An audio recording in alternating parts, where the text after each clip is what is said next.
Introduction. Hoping for the best, prepared for the worst, and unsurprised by anything in between. A quote from Maya Angelou. Everyone needs to feel safe, even the strongest person you know. What do you do when the standard protection practices aren't enough? Some folks just make do with what they have and hope for the best. They don't realize that they hold the power to change their circumstances. Although things happen that are out of their control, that doesn't mean they have to hand over full dominance to fate. Others, like me, turn to witchcraft.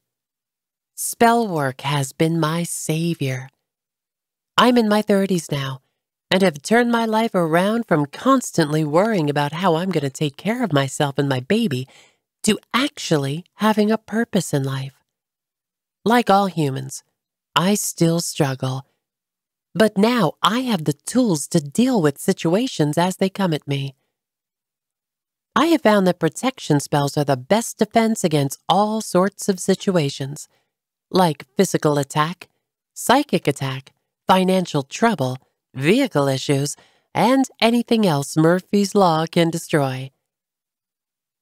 I'm not going to claim that spells can shield you from every single problem in your life. We're human after all.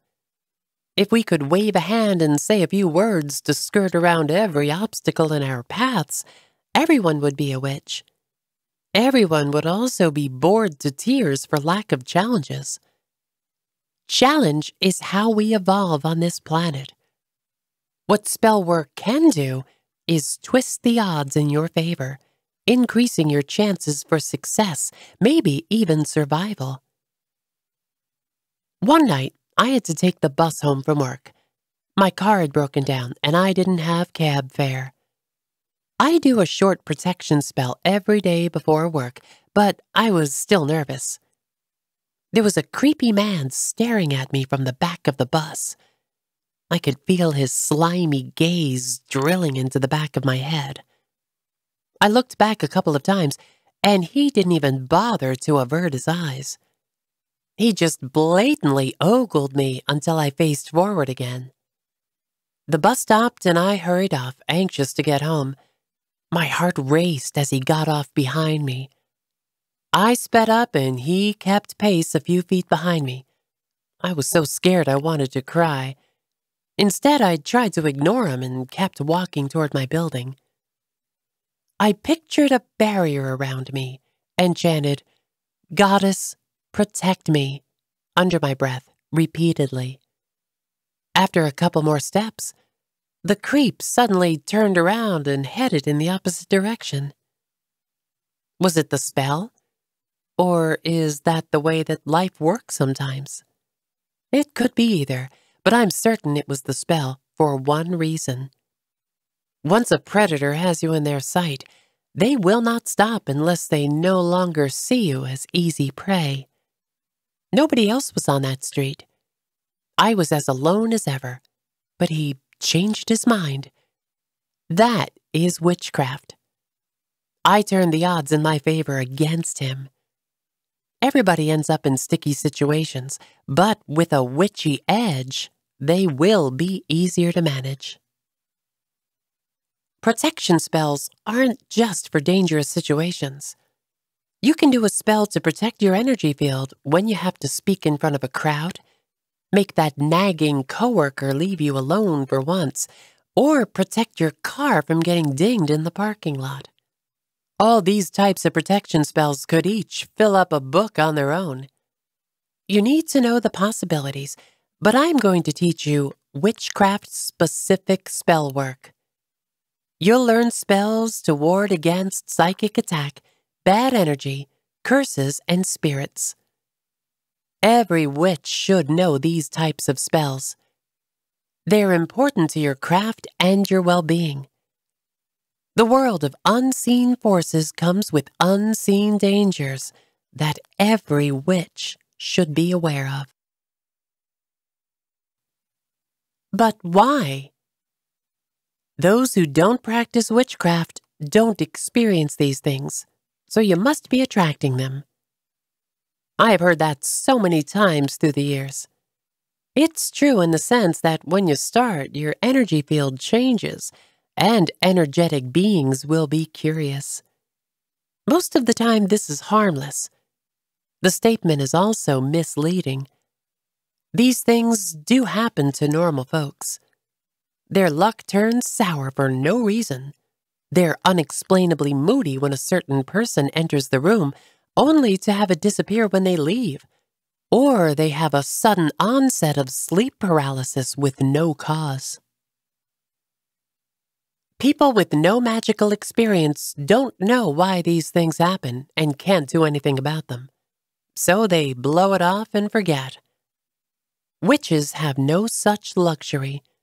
We know what's really going on underneath the surface and have the skills to do something about it. Notice I said skills and not power. Anyone can learn witchcraft if they're willing to put in the time and practice. Some will be more talented than others, like with any other job, but it can be learned. You don't have to be born with certain abilities, and you don't have to have witches in your bloodline. You also don't have to be initiated into some secret society by a weird-smelling naked guy to practice magic. Initiates practice their form of magic, which is kept secret to outsiders. But you are free to practice your own form of magic without permission from any other being. You do you, and pay no attention to the naysayers. Chances are they're on a power trip and determined to keep everyone else under their boot heels. What I'm going to show you is a collection of spells that are easy enough for a beginner and potent enough to get the job done. You won't need a bunch of fancy tools or hard-to-find ingredients. You will need a healthy imagination and a real desire to accomplish your goals. Imagination is the center of creation. That is one of this witch's secrets. When people say visualize, they should be saying imagine. I'm guilty of this myself. It's not enough to see your goal like you're watching TV. All your senses have to be active for the spell to manifest your goal. If you charge a necklace to place a protective barrier around you when you wear it, what will that barrier look like? How will it come out of the necklace to surround you? Will it make a noise? Does it have a certain smell, like an herb you used in the spell, or texture? What color is it? This may seem complicated, but it happens in a split second after you've practiced for a while. This imagination is the key ingredient to any type of spell you choose to do. I wonder if whoever came up with, "It's just your imagination," knew this and wanted to keep it to themselves. Witchcraft is a way of life, and for some, a religion. It requires study, hard work, and endless self-examination. Witchy thinking doesn't only include spells and silly rhymes. You learn how to meditate, discern and work with different energies, get to know other realities and their inhabitants, and learn to understand what you really need in life. Many people know what they want, but few know what they need. Learn to slow down and feed your soul. Don't get sucked into the addiction of instant gratification. Most witches you will find in the community are also science enthusiasts. This happened organically, but it's a very good thing. If you don't balance magic and science, then you don't balance your inner and outer worlds. On the inside, you can be the most powerful witch in the world, but on the outside, you may well be in a mental health facility for delusions. Another good side to this balance is that spell work is like experimentation. We do spells because we want results. If the results aren't there, that spell is either reformed or discarded. Spiritual beliefs and different techniques can be added as the individual sees fit. But the energy behind the spell is the same. Every religion and culture throughout time has had its own system of magic. It is my humble opinion that we all tap into the same power source in different ways. Let's get salty. Salt is one of the main ingredients you'll come across when reading up on witchcraft. Table salt will do if you don't have any other kind. It's a powerful cleanser and protector, and it's found in any grocery or convenience store. If you have nothing else, you should always have salt. Salt should be used sparingly. You don't need a thick ring of it around you, or the object you're protecting to do the job. A little goes a long way. Please don't throw your salt or items containing it on the ground. It ruins the soil. If it's water, the toilet or sink will do. If it's solid, just throw it in the garbage. If you want to create a powder barrier around the outside of your home, powdered eggshell is a wonderful substitute. Now it's time for the spells. This book should be considered part of your self-defense arsenal, along with your deadbolt and doorbell camera. Or gun and pepper spray if that's your thing. Who am I? If you know who you are, then your ego feels safe instead of fearful, and is open to more exploration. A quote from Julia Woodman. So who am I, and why should you listen to me? There are megatons of spell books out there, and a lot of those focus on protection. Different people have different experiences, and I may have something to offer that you haven't heard before. I grew up in Brooklyn, New York. As you can imagine, a young woman of color in the city has her own set of challenges on top of the normal human condition. Gang violence, muggings, others claiming your body is theirs, and being invisible otherwise. I got pregnant in high school. My parents were a big help with the baby, and I took a night job so I could provide for us and get my diploma. We moved out on our own right after graduation. My folks and I fought too much about my lifestyle choices and parenting style. I can't lie, I thought it would be easy. I was a dumb kid who assumed that I could just find a neighbor to look after the baby while I worked a single job in New York City. Reality quickly slapped me upside the head as I struggled to find more work. Kids are expensive. Although I didn't realize it at the time, I desperately wanted to find someone to love me that didn't need a diaper change. I craved adult connection, so I dated. A lot. I was at least smart enough to kick them to the curb when they showed their true personalities. I was 24 when I finally gave up. I decided that finding a good man was impossible. Maybe it was a dream, and all men were toxic. After a bout of severe depression, I realized that my little man was the only important one in my life. I made a pact to only focus on his well-being and do my best to raise him right.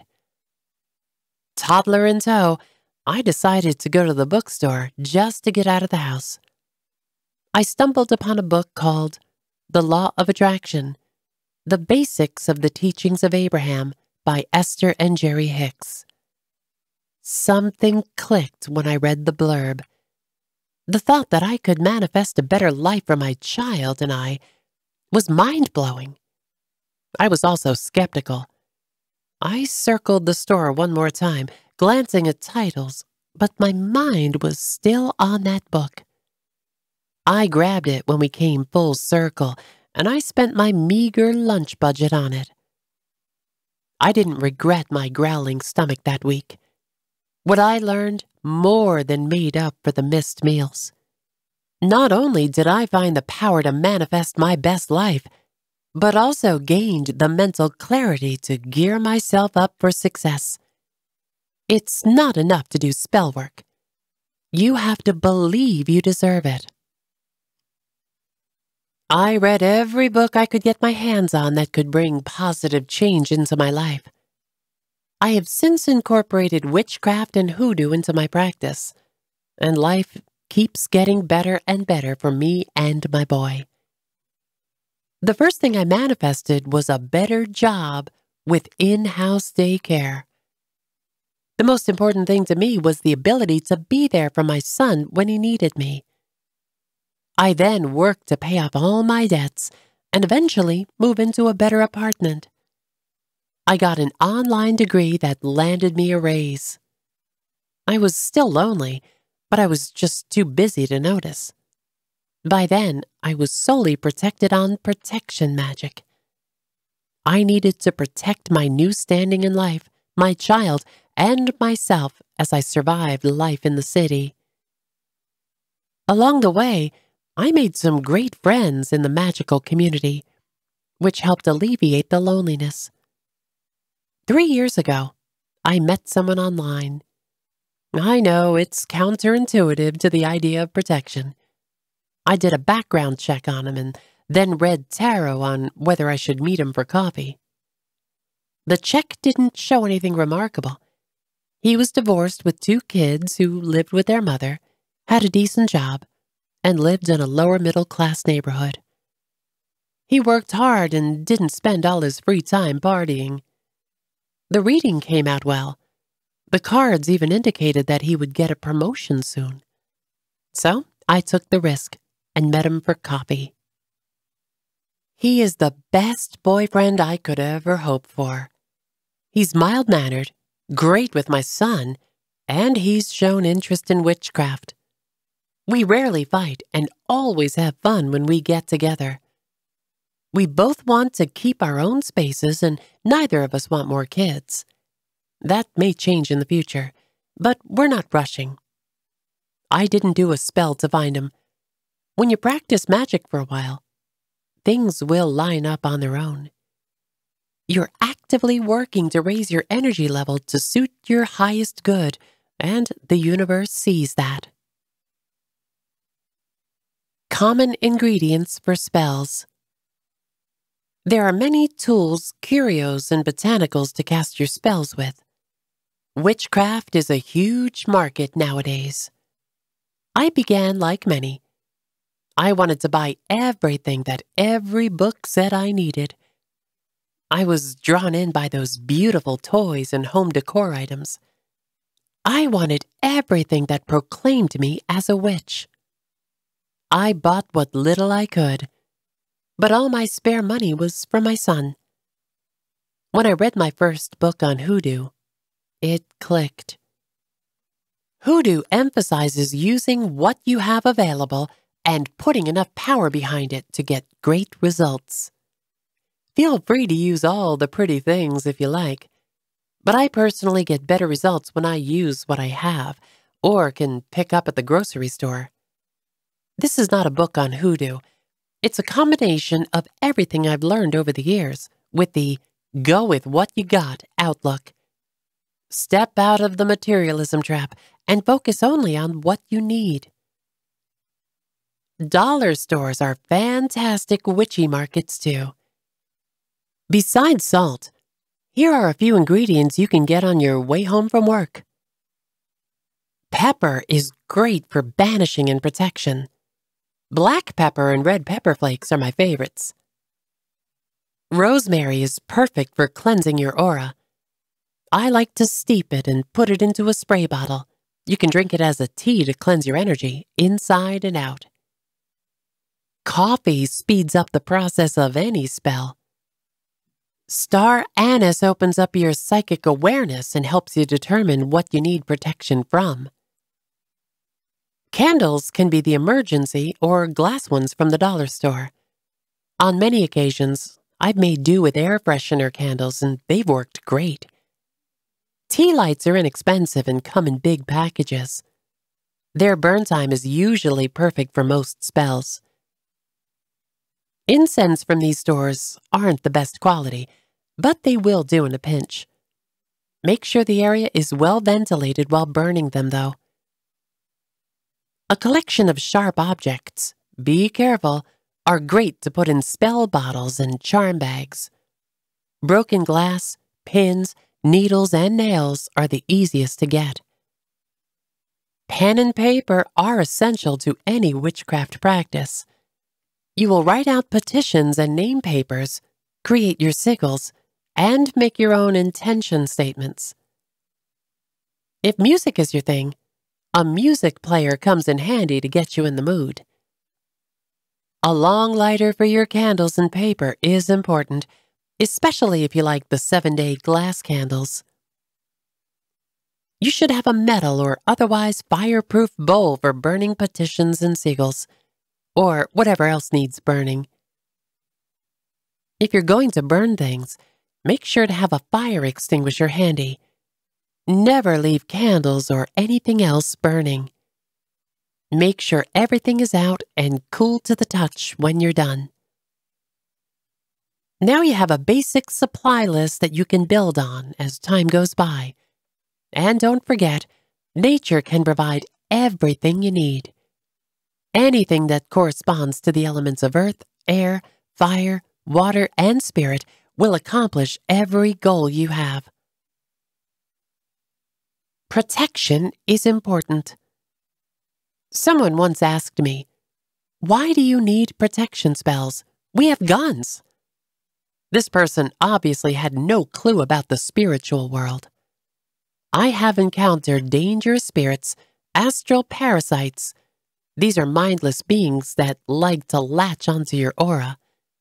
Evil practitioners that curse people for no reason, and new practitioners that haven't learned to properly close the magical gateways they've opened.